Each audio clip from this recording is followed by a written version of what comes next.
नमस्कार साथियों, एक बार फिर स्वागत है आप सभी के अपने YouTube चैनल AKHD क्लासेस में। उम्मीद करते हैं आप सभी जो है बिल्कुल शानदार और ज़बरदस्त होंगे। साथ में आपकी तैयारी जो है बिल्कुल बेहतरीन तरीके से चल रही होगी। आरआरबी और एनटीपीसी ग्रुप डी की बात करेंगे हम इस वीडियो में और 30 महत्वपूर्ण प्रश्न लेकर आए हैं जिसका मॉक टेस्ट आप सभी को देना है। और ये जो है वीडियो नंबर 16 है। इसके पहले 1 से 15 तक की वीडियो अपलोड कर दिए गए जिसमें 30 प्लस जो है क्वेश्चन आए थे और सभी का मॉक टेस्ट आपको देना है। तो अगर आप उन वीडियो को नहीं देखे हैं तो डिस्क्रिप्शन में या आई बटन पे आपको लिंक मिल जाएगा प्ले लिस्ट का, जिस पे आप रीड करके जो है सभी मॉक टेस्ट दे सकते हैं। और ये सभी प्रश्न जो है रेलवे के नए पैटर्न पर आधारित बनाए गए हैं प्रश्न। तो बिल्कुल वीडियो को बिना स्किप किए कंप्लीट जरूर देखें, बीच में छोड़कर ना जाएं, बिल्कुल अंत तक देखकर जाएं और 30 प्रश्नों का जो है मॉक टेस्ट जरूर लगाएं। देखिए, पहला क्वेश्चन है कि एहोल शिलालेख निम्नलिखित में से किन शासकों से जुड़े हुए हैं। बिल्कुल स्टूडेंट बताने का प्रयास करिएगा कि जो एहोल शिलालेख हैं निम्नलिखित में से किन शासकों से जुड़े हुए हैं। ऑप्शन दिया है विक्रमादित्य है, अकबर है, अशोक है या पुलकेशिन द्वितीय है। तो जितने भी लोग जो है जी पर जा रहे हैं डी वाले पे पुलकेशिन द्वितीय बिल्कुल राइट ऑप्शन हो जाएगा कि जो एहोल शिलालेख है वो क्या है, पुलकेशिन द्वितीय से जुड़ा हुआ है। अगला क्वेश्चन है कि भारत के संविधान में वर्णित मौलिक अधिकारों में से निम्नलिखित में से कौन सा मौलिक अधिकार शामिल नहीं है। जितने हमारे मौलिक अधिकार हैं उसमें क्या शामिल नहीं है, ऑप्शंस आपको बताना है। तो निजता का अधिकार है, समानता का अधिकार है, संपत्ति का अधिकार या भाषण का अधिकार। इसमें से कौन सा है जो शामिल नहीं है। तो बिल्कुल आप सभी को पता होगा कि संपत्ति का अधिकार जो है पहले हमारा मौलिक अधिकार था, लेकिन अब इसे जो है मौलिक अधिकार से हटा दिया गया है। तो बिल्कुल इसलिए सी हो जाएगा कि जो संपत्ति का अधिकार है यह मौलिक अधिकार नहीं है। 3 नंबर है कि भारत दुनिया में डैश सबसे अधिक जनसंख्या वाला देश है। तो किस नंबर पर आता है, तीसरी, दूसरा, चौथा या पहला। ध्यान रखिएगा दूसरे स्थान पर जो है, क्योंकि अभी तक जो है कोई जो है जनगणना नहीं की गई है। तो ऑप्शन बी यहाँ पर हो जाएगा कि भारत जो है दुनिया में दूसरे स्थान पर है, सबसे अधिक जनसंख्या वाले देश की स्थान पर बात करेंगे। 4 नंबर है कि भारत में सामान और सेवा कर यानी कि जीएसटी की शुरुआत किया गया था। तो जीएसटी जो है कब शुरू हुई थी बताने का प्रयास करिएगा। 8 नवंबर 2016 है, 1 जुलाई 2016 है या 15 अगस्त 2017 है या 26 जनवरी 2017 है। तो ध्यान रखिएगा जीएसटी को जो है इंट्रोड्यूस किया गया था 1 जुलाई 2017 को लागू हुआ ये। तो ऑप्शन नंबर बी बिल्कुल राइट हो जाएगा, 1 जुलाई 2017। अगला क्वेश्चन है कि बाबर नामा जो बाबर की आत्मकथा है डैश भाषा में लिखी गई है। तो बताने का प्रयास करिए कि बाबर नामा जो है किस भाषा में है, फारसी में है, अरबी में है, उर्दू में है या तुर्की में है। तो बाबर नामा की बात करते हैं तो ये तुर्की भाषा में लिखा गया है। किस भाषा में, तो तुर्की भाषा में। ऑप्शन डी राइट हो जाएगा। 6 नंबर है कि गैर निष्पादित संपत्ति शब्द निम्नलिखित में से किससे संबंधित है।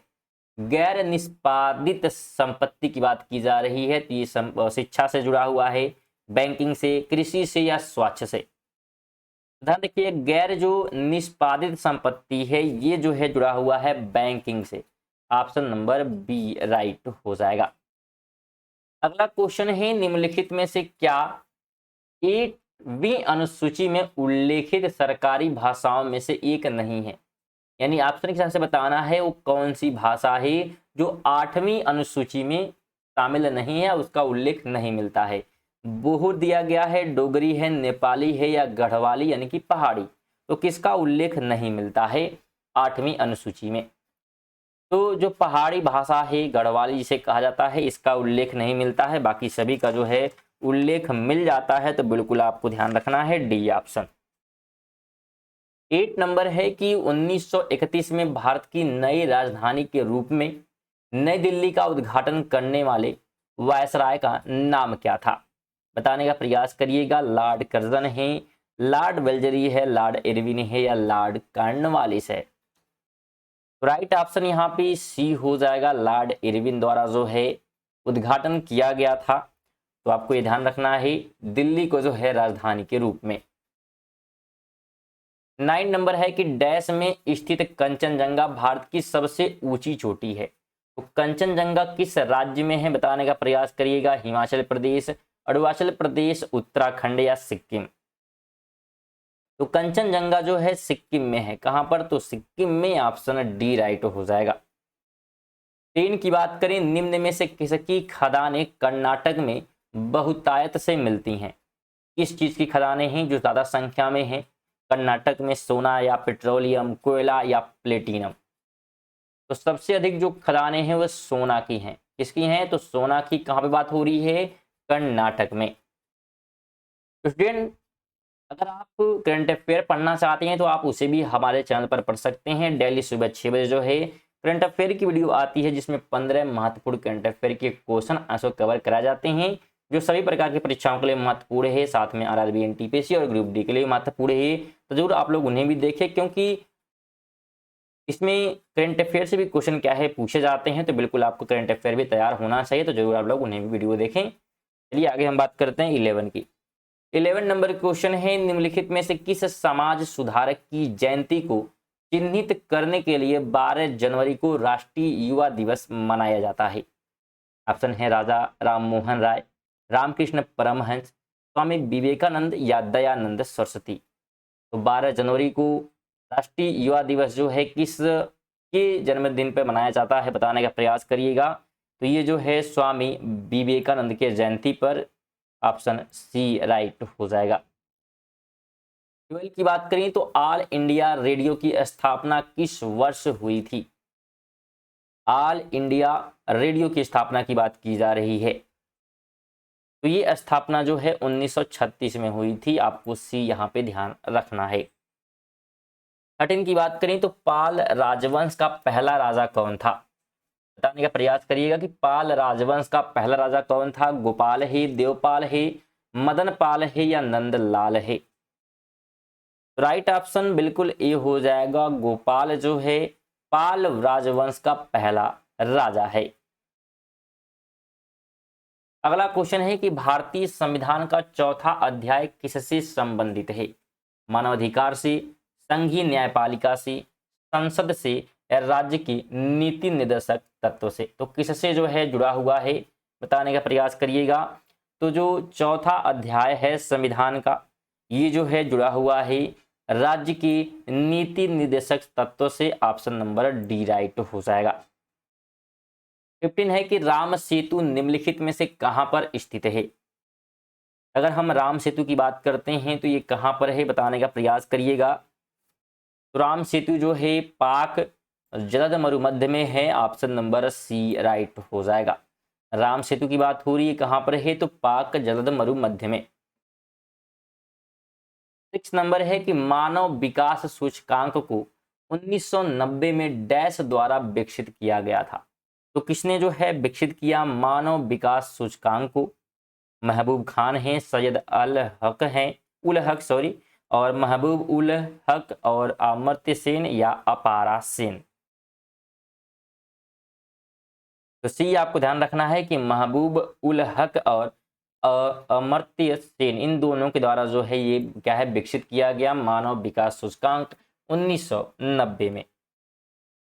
17 है कि चीन किलिच खान के शासक तहत डैश जो है चीन किलिच खान के शासन तहत एक स्वतंत्र राज्य बन गया, जिसे निजाम उल मुल्क भी कहा जाता है। बताने का प्रयास कौन है? मैसूर की बात की जा रही है, हैदराबाद, अवध या बंगाल की बात यहाँ पे हो रही है। तो चीन किलिच खान के शासन के तहत एक स्वतंत्र राज्य जो है बन गया था। तो बात हो रही है हैदराबाद की। किसकी बात हो रही है? हैदराबाद की। ऑप्शन नंबर बी राइट हो जाएगा। 18 है उस संस्था का चयन करें जो इस समूह से संबंधित नहीं है। आईआईटी मुंबई है, भारतीय स्टेट बैंक है, एनआईटी वारंगल है या आईआईएम अहमदाबाद है? जो डिफरेंट है उसको क्या करना है? यहाँ से चूज करना है। तो डिफरेंट की बात करते हैं तो यहाँ पे एसबीआई हो जाएगा, यानी कि भारतीय स्टेट बैंक। ये सभी से क्या है डिफरेंट है। तो बी ऑप्शन आपको ध्यान रखना है। अगला क्वेश्चन है कि 1975 में पहली बार आयोजित विश्व हिंदी सम्मेलन की पहली वर्षगांठ को चिन्हित करने के लिए प्रति वर्ष कौन सा दिन विश्व हिंदी दिवस के रूप में मनाया जाता है? तो बिल्कुल क्वेश्चन इतना लंबा चौड़ा बताया जा रहा है, लेकिन बस आपको इतना ध्यान रखना है, हमसे पूछ रहा है कि विश्व हिंदी दिवस कब मनाया जाता है। ठीक है, तो बिल्कुल क्वेश्चन को देखिए कभी भी घबराना नहीं चाहिए, आराम से क्वेश्चन को पढ़ना है, फिर उसमें देखना है कि क्या पूछ रहा है। हमसे बस इसमें ये पूछा है कि हिंदी दिवस, विश्व हिंदी दिवस जो है मनाया जाता है कब, तो 10 जनवरी को। ऑप्शन आपको सी ध्यान रखना है। 20 नंबर है, किस वर्ष भारतीय संविधान में प्रथम संशोधन किया गया था? 1951 है, 1960 है, 1947 है या 1950 है? तो पहला जो संशोधन किया गया था वो 1951 में ही किया गया। ऑप्शन नंबर ए राइट हो जाएगा। स्टूडेंट, अगर आप इस प्रश्नों का जो है पीडीएफ प्राप्त करना चाहते हैं तो हमारे टेलीग्राम चैनल से जुड़ सकते हैं, जिसका लिंक आप सभी को डिस्क्रिप्शन में मिल जाएगा। साथ में अगर आप रेगुलर जो है मॉक टेस्ट देना चाहते हैं आरआरबी, एनटीपीसी और ग्रुप डी का, तो चैनल को सब्सक्राइब कर सकते हैं, जो कि बिल्कुल फ्री है, आपको कोई पैसे नहीं देने हैं। बस आपको नीचे जो है रेड कलर में जो है सब्सक्राइब लिखा होगा, उस पर आप क्लिक करना है और चैनल को आप सब्सक्राइब कर लेंगे, जिससे आपको नोटिफिकेशन जो है डेली रात 8 बजे मिलती रहेगी। डेली आप मॉक टेस्ट दे सकते हैं। ये वीडियो डेली जो है आने वाली है रात 8 बजे। चलिए आगे बात करते हैं 21 की। तो मद्रास में वेद समाज की स्थापना किस वर्ष में की गई थी? बताना है, मद्रास में वेद समाज की स्थापना कब की गई थी? इसकी स्थापना जो है 1864 में की गई थी। ध्यान रखिएगा, बात किसकी हो रही है? वेद समाज की। और कहां पे की गई थी? मद्रास में। 22 है कि आकार के मामले में भारत डैश सबसे बड़ा देश है, तो किस नंबर पर आता है भारत आकार के स्थान पर? 7वां है, 8वां है, दूसरा या छठा? तो बिल्कुल आपको भली भांति पता होगा कि भारत जो है 7वें स्थान पर आता ही क्षेत्रफल की दृष्टि से। अगला क्वेश्चन है कि सलेम स्टील प्लांट डैश में स्थित है, तो सलेम स्टील प्लांट कहां पर है? आंध्र प्रदेश, उड़ीसा, तमिलनाडु या पश्चिम बंगाल?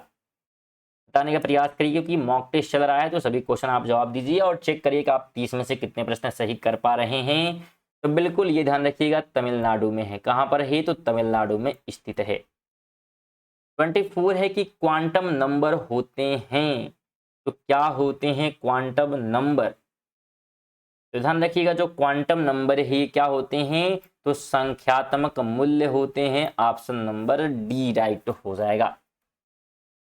आगे बात करें 25 नंबर है कि वायुमंडल में प्राय गर्मी कहां से आती है? सूर्य ताप से, चालन से, विकिरण से या संवहन से? गर्मी कहां से आती है वायुमंडल में? तो बिल्कुल इजी क्वेश्चन है, सूर्य ताप से। सूर्य ताप से जो है वायुमंडल में क्या है? गर्मी आती है। तो ऑप्शन ए आपको ध्यान रखना है। नेक्स्ट क्वेश्चन है, निम्न में से कौन प्रकाश के वायुमंडलीय अपवर्तन की घटना नहीं है? नहीं है पूछा, ध्यान रखिएगा। तो डी वाला हो जाएगा कि सूर्य का सूर्यास्त के समय लाल दिखाई देना। ये क्या है?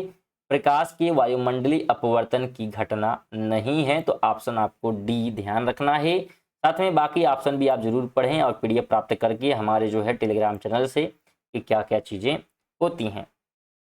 27 है कि जल का बीओडी मान बताता है। क्या बताता है? जल का जो बीओडी मान है वो क्या बताता है? यह जो है जैव रासायनिक ऑक्सीकरण के लिए प्रयुक्त ऑक्सीजन की मात्रा को बताता है। जैव रासायनिक ऑक्सीकरण के लिए प्रयुक्त ऑक्सीजन की मात्रा को जो है बताने का काम कौन करता है? तो डीओबी करता है। 28 है कि तीव्र शीशा विषाक्तन को भी कहते हैं। तीव्र जो है शीशा विषाक्तन को भी कहते हैं। तो ये जो है कहते हैं किसे?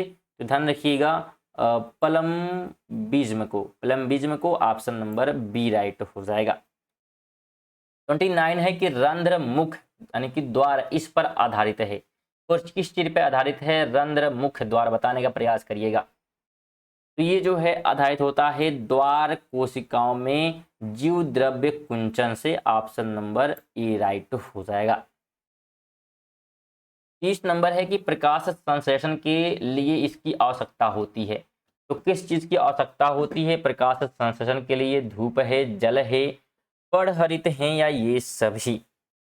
तो बिल्कुल ऑप्शन डी हो जाएगा कि इन सभी की आवश्यकता होती है प्रकाश संश्लेषण के लिए। स्टूडेंट, ये थे हमारे आरआरबी, एनटीपीसी और ग्रुप डी के लिए मॉक टेस्ट के लिए 30 प्रश्न। आप 30 में से कितने प्रश्न सही कर पाए हैं कमेंट बॉक्स में ज़रूर बताइएगा। साथ में वीडियो को लाइक करके ही जाएं, और अगर चैनल पर नए हैं तो चैनल को ज़रूर सब्सक्राइब कर लें, जो कि बिल्कुल फ्री है। साथ में आप यहाँ पे करंट अफेयर भी पढ़ सकते हैं डेली सुबह 6 बजे।